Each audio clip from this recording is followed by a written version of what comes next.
दोयुन एक third year high school student को tuition दे रहा है।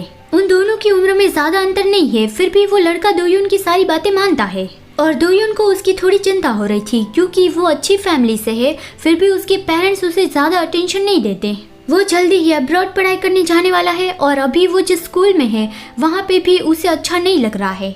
अभी दोयुन थोड़ा रिलीव्ड महसूस कर रहा है कि आज भी वो उसे पढ़ाने जा पाएगा क्योंकि उस लड़के ने अभी उसे मैसेज करके बताया कि वो अभी घर पे अकेला ही है। मतलब उसे अपने स्टूडेंट की चिंता हो रही है। उसने बस 2 हफ्ते से ही उसे पढ़ाना शुरू किया है। तो युनवो उसकी तारीफ करता है कि तुम तो बहुत ही अच्छे दिल के हो, तुम अपने स्टूडेंट के बारे में इतना कुछ सोचते हो तो तुम जरूर ही बहुत अच्छे टीचर बनोगे। अभी जल्दी से जाओ, उसे ज्यादा इंतजार मत करवाओ।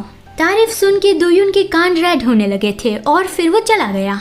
और यहाँ पे सब लोग दिन भर की मेहनत के बाद पार्टी करने लगे। सब एक दूसरे का शुक्रिया अदा कर रहे थे, एक दूसरे को ड्रिंक दे रहे थे।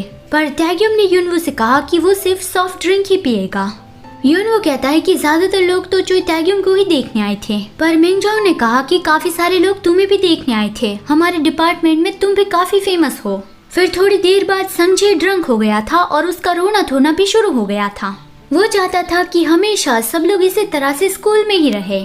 टैग्युम उस बारे में युनवो से पूछता है कि क्या तुम्हें भी सैड फील नहीं होगा? अगर मैं तुमसे पहले ग्रेजुएट हो गया होता तो क्या तुम मेरे लिए नहीं रोते? युनवो सोचता है कि अगर वो मुझसे पहले ग्रेजुएट हो गया होता फिर भी मैं खुद पे भी कंसंट्रेट करता और उसे भी सपोर्ट देता। और उसने कहा कि मुझे नहीं पता कि मैं सैड होता या नहीं। टैग्युम कहता है इसीलिए ही मैंने 1 साल की छुट्टी लेके अपना ग्रेजुएशन पोस्टपोन कर दिया।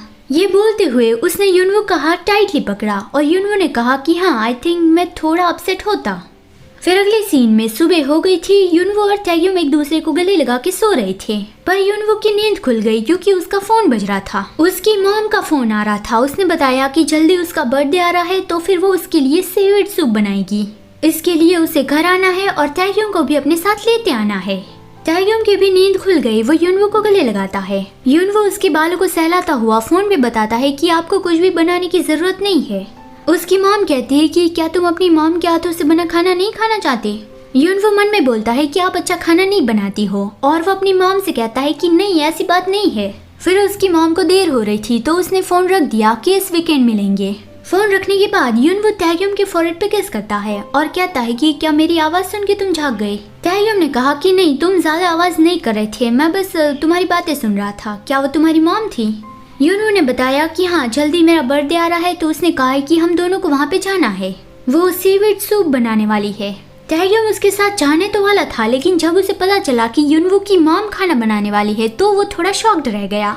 युनवो दूसरी ओर नजरें करके कहता है कि उसने थोड़ा इम्प्रूव किया है।